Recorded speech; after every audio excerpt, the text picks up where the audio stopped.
The Royal Rumble 1993 is today's show, and what we're at here is a point where there's still a load of the old guys and there's still a load of the new guys, but we are going to be going into the future.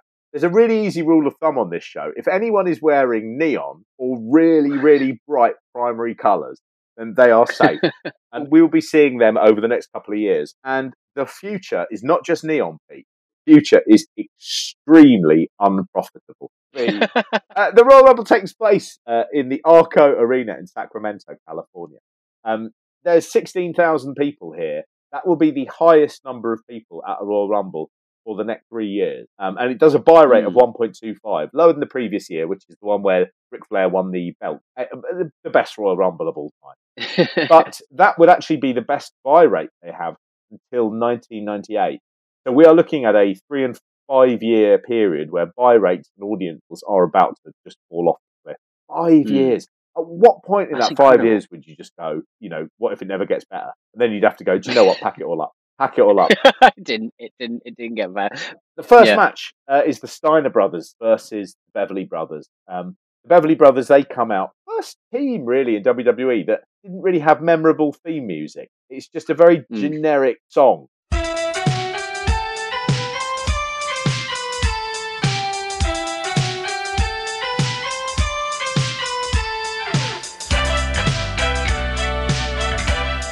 And they never really explained what the Beverly Brothers were.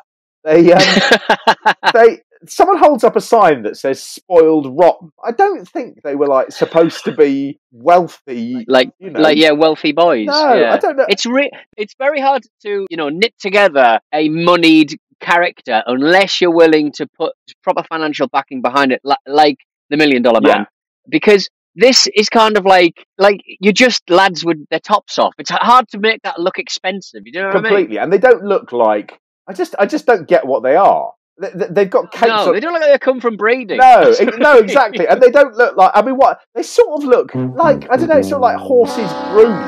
They're wearing something that you'd have on a circus horse, and they've put that on for a bit of a laugh. I don't know what it is. I think the other thing that obviously WWF would not have known is that, we had that strange group of elderly women who used to appear on Saturday night variety shows who were called the Beverly Sisters.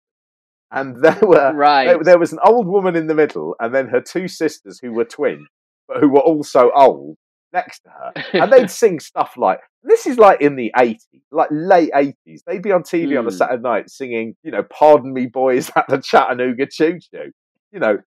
Inexplicable those decisions that were made when we were kids as to what would be on television. The roly-polies. The roly-polies. In fairness, I thought were really good. It was not a deep act, but I think, the first couple of times you saw it, very good. Would I watch an hour of roly-poly stuff on YouTube? As soon as this show's over, yes. So that answers the question as to whether or not they were good. So the Beverly Brothers, out they come, and they're called Beau and Blake, the Beverly Brothers. That's also really lazy. You kind of go Beverly Brothers, B's. Another B, another B. Just really weakly done. One of them who was called Wayne Bloom. He's the taller one, and he looks very much like a sort of guy from he was in Def Leppard. He's got a look of just a sort of a British pop star of that period, where they were sort of like guys who came from Doncaster. He's got a sort of thing, and what he has also, he's got a little. Finds it quite hard not to do a little smug smile, like a little smirk all the time, which would make him a natural heel.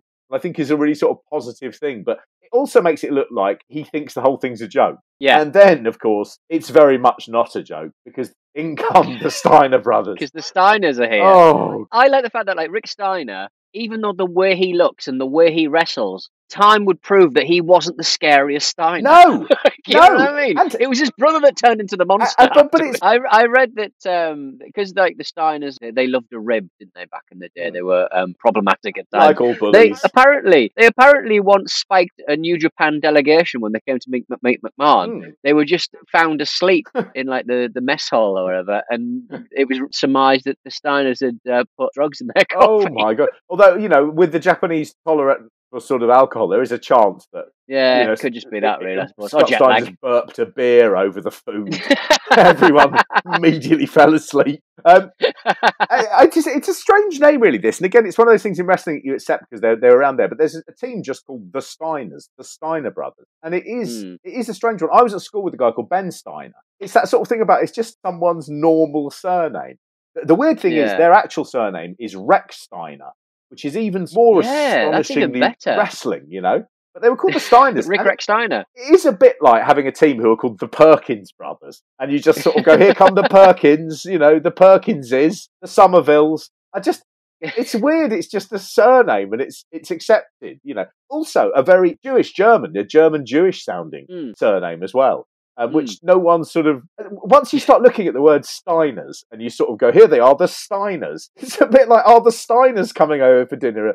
If you were like a really middle-class sort of like Jewish family from the 80s, the Steiners are coming over. Oh, I can't stand the Steiners. I hope they don't spike my boss, Mr. Maramoto. Sitcom. This is actually the pay-per-view debut of the Steiners in the WWF. They'd left WCW in November 1992. What you can see in this match is the Steiners, they want to make an impression. They want to come in and they want to do that by making it clear the Beverleys are not in their league. I mean, the opening is 10 minutes of Scott Steiner just doing moves on people. Not even massively impressive moves, but just spending his time grabbing people's arms and pulling on their arms and stuff and refusing to do anything in return. What you see with the Beverleys obviously have a little bit of forewarned, sort of, they're aware what the Steiners must be like. And the Beverleys are spending quite a lot of time doing crowd work or saying to the referee, he pulled my hair. And what they're trying to do clearly is just run that clock down. The less time you spend in there actually having to touch the Steiners and have them grab at you, the more likely you're going to sort of have the ability to drive home at night. Scott in this as well has got a very sort of fuzzy mullet that I'd not seen before, like a bumblebee's arse. It's almost like it's been cut short and then the mullet left, but then it's grown out. It's grown out quite sort of fuzzy. There are an astonishing array of mullets at this point. This is even though it's 1993, and you'd probably even say that Doink the Clown had a mullet, and he's in the dark match, but it was bright green. Or whatever. It is funny as well that sort of thing about decades don't start until a few years in. And you could basically say the 90s, for example, in Britain. A lot of people say, well, the 90s doesn't start until 1994. That's the point of the one we know. And so really what we are here is we are still in 1988. These are all men in their, presumably early 30s who spend all their time just either in a rental car, driving to an arena or in a hotel. Yeah. I mean, they've not picked anything up. Nothing at all. Nothing at all. I mean, they've picked up some stuff. But, loads of that's pills. not evidence. Loads of pills from someone who they met last time. And they've had to ring to get him to come to the arena. Of course they have. Scott he just makes them look like absolute knobends. He refuses to give them anything. It takes the Beverleys quite a while to actually sort of get a chance to do anything. When they do, they are doing very gentle stuff. They are not. They don't want to enrage them. They don't want to rile them. They don't want to rile them. And I think they're also sort of going, look, we've got an agreement going on here, haven't we? Look how nice we're being. We took all that punishment. We didn't fight back. Now we're doing our fighting back and we're making it look ineffectual and a really easy night for you. And then, then the suplexes start. The Beverleys has probably spent the last year doing the house circuit with the Bushwhackers. They've spent the hardest thing they've had to do is scream every time Luke bites them on the bum. They go oh, and they jump around. And now they're in with two men who are just constantly going, how can I get this man upside down so that when I throw him into the floor, his body doesn't go limp but remains entirely rigid like a dart? Yeah. The basic Steiner's idea. Oh, terrifying. And then the best thing about this match is that Gorilla and Bobby have like little light pens where they draw the screen, brain like scan. What's going on. That was good. Yeah. I love Bobby Heenan so much. What he does in this is Scott Steiner hits a Frankensteiner, which, again, it does manage to make the man's body go straight into the ground like a dart. So he will be pleased. He will go, yes, that is what I wanted They managed to happen. make every move do that. Oh. Like, it doesn't matter what they're doing. An Irish whip. Yeah. Just managed to flip him upside down on his head.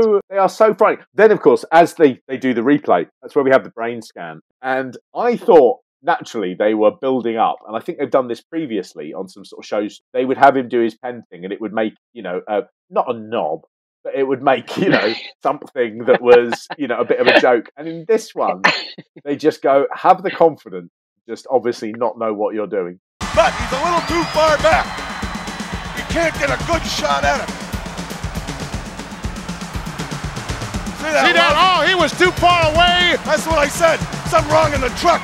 My drawing machine is broke. My brain scan. I want a new one. I want it right now. What I loved about this is Heenan did it so well where he sort of goes, I have to look like a buffoon. My character is a buffoon. And I won't do that by saying things which are stupid or annoying or incorrect. I'll just do it by sort of being overconfident with a laser pen analysis device. And it's such a good little note. Yeah. My favourite bit of commentary in this match is that at one point, Gorilla Monsoon says they got a cab, presumably the airport, and he says, "What a hot ticket this was here, Brain! Royal Rumble got a ride over, and the taxi cab driver said he could have sold his ticket for 50 times what he paid for it for about 40 times." Wish I'd have had a few of those. I'd have been out front. Oh, I know you would have. And they did nice. Too high a price. If you'd have said, I met a taxi driver, he said he could have got 10 times what he paid for it.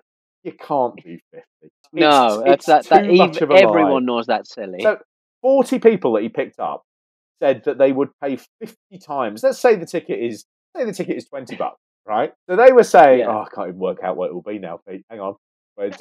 You jumped in it. Is it 1,000? Yeah, let's go with that.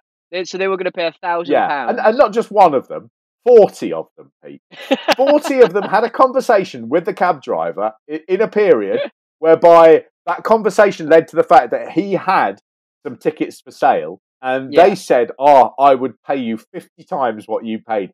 40 of them did that. I was in Johannesburg for the World Cup back in 2010, I think. And we got tickets offered to us for $1,000 a piece. And we didn't take them. And we were in Johannesburg, and we could have got the World Cup final, and we didn't, right? Okay? Nowadays, I might possibly have considered it, but it was just too rich for our collective blood back then. And that's the World Cup final, Mark. Yeah, absolutely. This wasn't 1993 WWE at a point where its popularity was waning. Let me make that clear. The other thing is, if there's 16,000 people in there, I think there were tickets available. I mean, you didn't have this black market where it was impossible to get in. I think you could have rung them up and said, "Can I have a face value We didn't have the internet, so we didn't know." No, that's true. I went to Archbishop Desmond Tutu's house and had tripe in Soweto. That was the highlight of my trip. Having a bit of tripe. Right. Was that a dream? Did that happen? That wasn't a dream. We didn't go in his house. We just saw it. And I chased Marcus with a football ramble around with an industrial sort of cattle prod that they had in the house, and talked to just every Johannesburgian who each had a story about their dogs being poisoned because of criminals trying to break it in their houses. Wow, amazing! Yeah, man. Everyone had a story about their dogs being poisoned because someone was trying to burgle their house. Did you go to any matches when you were down there? No, we just went out there, recorded a couple of podcasts for Paco Rabanne. In what must be the most, I don't know which branding agency hooked us up with that job, but we are very much not $1 million fragrance for men. Yeah, I am going to say advertising dreams. But in fairness to you, I would say that Paco Rabanne didn't really deliver on anything for you guys either. No, that's true. Would you like to go somewhere where your studio is and make content?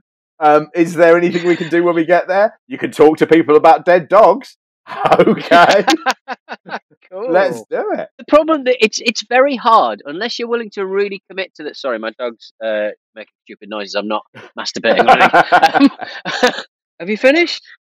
Yeah. All right then. Has it finished? Yeah, Are you masturbating the dog? You've only just put those new fabric walls up, Pete. Ruined. You know, Beverly Brothers, like my brother says, we got all the college amateur background, all that experience. You think we're going to let a couple of boneheads like you take us down? No way, boys.